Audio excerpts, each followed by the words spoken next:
If you want the best gaming performance and you wondered to yourself which is the best Nvidia driver, you clicked on the right video. Because in today's video, I'll be comparing 5 of my recommended drivers as well as certain drivers that were recommended by viewers. So sit down, strap in, let's go.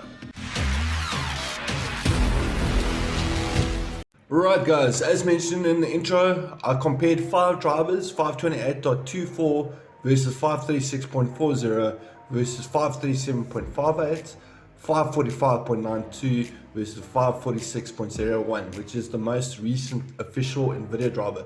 So these are all drivers that I thought were quite good back in the day. I did most recently update Windows completely, so my computer's completely up to date, and it did change a couple of things.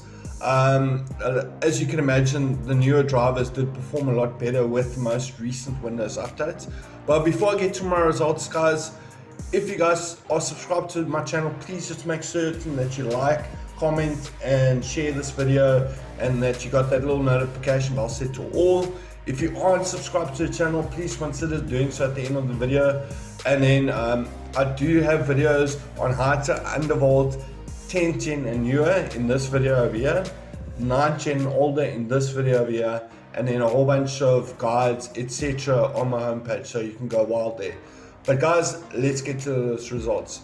So I did make my benchmarks a little bit shorter because, as you can imagine, when I do benchmark 5 games, it takes a long time. So I only benchmark 10 games per driver. All my games are tested at medium settings, except for the newer, heavier titles, because I do test on a GTX 1650 laptop. So guys, if you are gaming on RTX, you might experience a little bit different, but for GTX, your results should follow mine. So on the oldest driver, 528.24, over those 10 games, when I add up all the average FPS, I get to, over 10 games, I get to 570 average FPS total.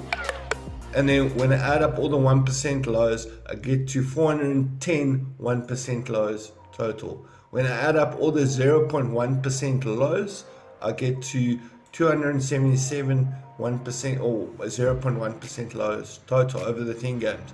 So if you are still on an old driver like 528.24, not recommended. It is falling behind, especially after the most recent Windows updates. Then we move on to a driver that I was quite fond of about a month or 2 ago. It was 536.40. When I add up all the average FPS, I get to 567 over 10 games. So you can see that's even worse than 528.24 in terms of average FPS. When I add up all the 1% lows, I get to 416. So it's a little bit of a step up from 528.24. And then when I add up all the 0.1% lows, I get to a total of 330.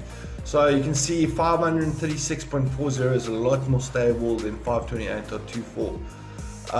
Then moving on to a driver from about a month and a half ago that I was quite fond of was 537.58. This driver had fantastic temperatures.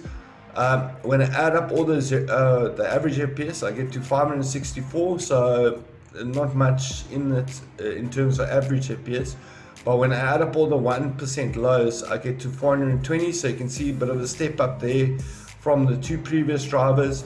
And when I add up all the 0.1% lows, I get to 335. So you can see, guys, after doing all the most recent Windows updates, the newer driver that you're on, it gets significantly better the newer and newer your drivers are. But that brings us to the most recent or the driver just before the most recent update, 545.92. When I add up all the average FPS, I get to 573. So quite an uplift in average FPS on 545.92.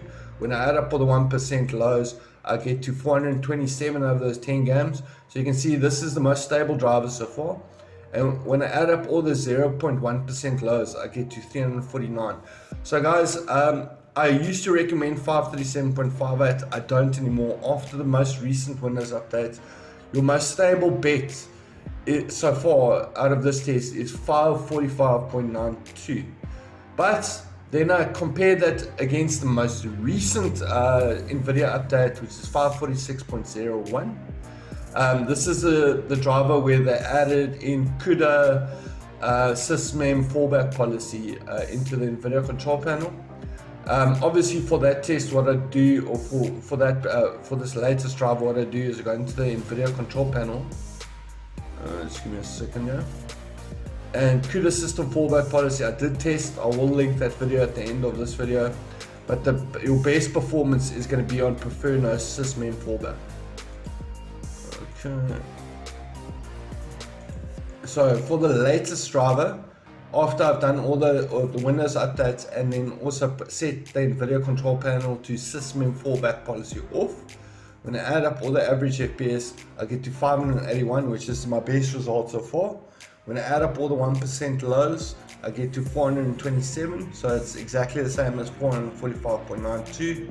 And when I add up all the 0.1% lows, I get to 352, which is pretty much the same as 545.92. So guys, based on these results, and also if you've completely updated your Windows in the last while, highly recommended.